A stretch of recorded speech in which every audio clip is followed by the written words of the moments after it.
Okay, look around you for a second. Think about the smartphone in your pocket, the logistics network that just dropped off your latest package, or even the medical research happening at this very moment. All of it runs on a digital brain.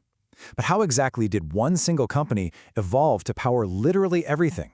From global supercomputers predicting climate change, all the way to the self-driving cars navigating our streets. Welcome back to The Explainer.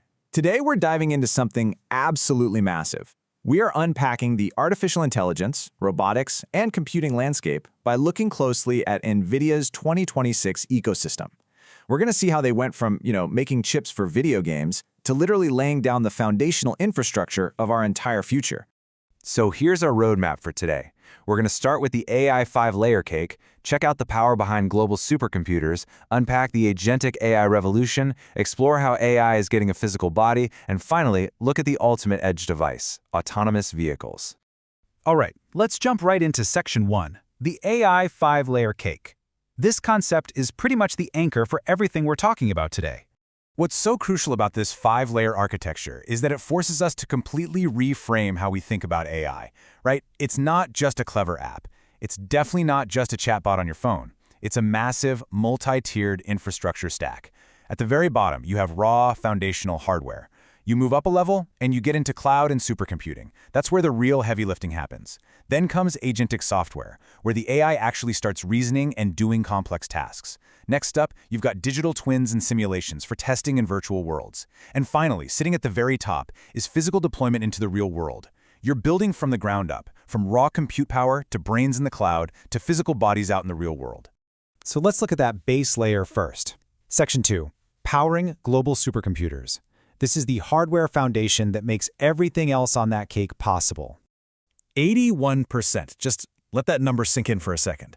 This isn't some market share metric for a niche software product. This number represents the literal engine of global scientific discovery. And it really paints a wild picture of their dominance.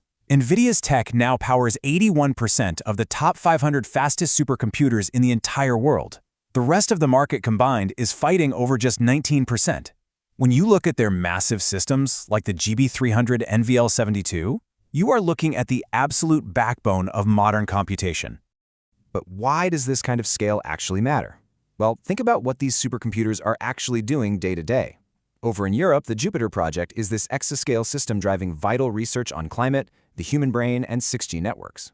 Then you have Earth 2, which is an open, production-ready weather AI stack making global weather prediction hyper-accessible. And projects like Vera Rubin are tackling unbelievably demanding workloads for advanced energy exploration. This base layer is what turns mountains of raw data into actual human progress. All right, let's move a bit further up the stack to Section 3, the agentic AI revolution. We're stepping out of the physical hardware world now and getting into the software realm where systems are actually starting to think and act independently. Now, it's really important we define what agentic AI actually means, because it's a huge buzzword right now. We are way beyond the simple chatbot experience, where you type a prompt and get a text response. Agentic AI is about systems designed to reason, plan, and autonomously execute complex workflows. Imagine having highly specialized digital engineers that can basically compress weeks of human labor into a few hours, all while operating entirely on their own. And here is the real game changer. The economics are finally starting to make sense at an industrial scale. Frontier models like Nematron 3 Ultra are delivering 5 times faster inference and up to 30% lower costs for these complex, long-running tasks. This means deploying a trusted 24/7 AI agent to, say, manage an entire telecom network or run a manufacturing plant. That's not sci-fi anymore. It's economically viable today. Which brings us to the climax of this whole technological arc, Section 4, Unleashing Physical AI. We are taking these highly capable digital brains out of the cloud and finally giving them a body. This is what we call physical AI. We're talking about foundation models that don't just understand human language, they actually understand the laws of physics. Enter the Cosmos 3 Omni model. Think of it as an open-world brain. It combines reasoning, physical simulation, and action generation all into one package. It's literally the intelligence required to power next-gen robots so they can safely exist in our physical space. So how does this actually work in reality? Because building robots is notoriously difficult and frankly super dangerous if you get it wrong. The solution they've come up with is this brilliant 3-computer approach. Step 1. You train the AI in a hyper-realistic simulation using Omniverse. You let it fail millions of times virtually, where it's safe. Step 2. You compute the AI's brain locally on the robot using Jetson. In Step 3, you ensure it doesn't accidentally hurt anyone using rigorous, full-stack safety systems like IGX Thor and Halos. Because this three-step pipeline is so robust, we are seeing real-world deployments just explode. We're talking humanoid robots, advanced industrial bots, and totally automated AI factories being built in partnership with giants like Doosan and LG Group. By combining that agentic edge computing with those strict safety systems, physical AI is totally rewiring how we handle logistics, healthcare, and industrial manufacturing. And that leads us perfectly into our final layer, Section 5, Autonomous Vehicles. Because if a robot is basically an AI with a body, a self-driving car is the ultimate everyday expression of physical AI. You see, traditional autonomous vehicles relied on these super rigid rule-based systems. If X happens, then do Y. But the real world is messy. It's chaotic. Rules constantly break down. This new era is all about reasoning. Take the NVIDIA Alpameo 2 Super. It's this massive 32 billion parameter reasoning model, built specifically for Level 4 robotaxis.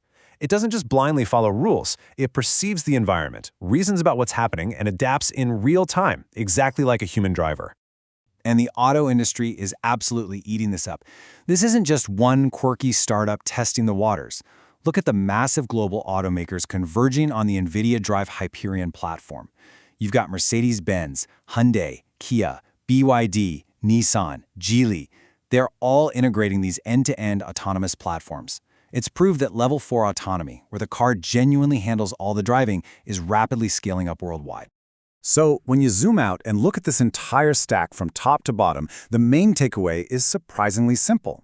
AI is not just a clever app. It is essential infrastructure, exactly like electricity or the internet.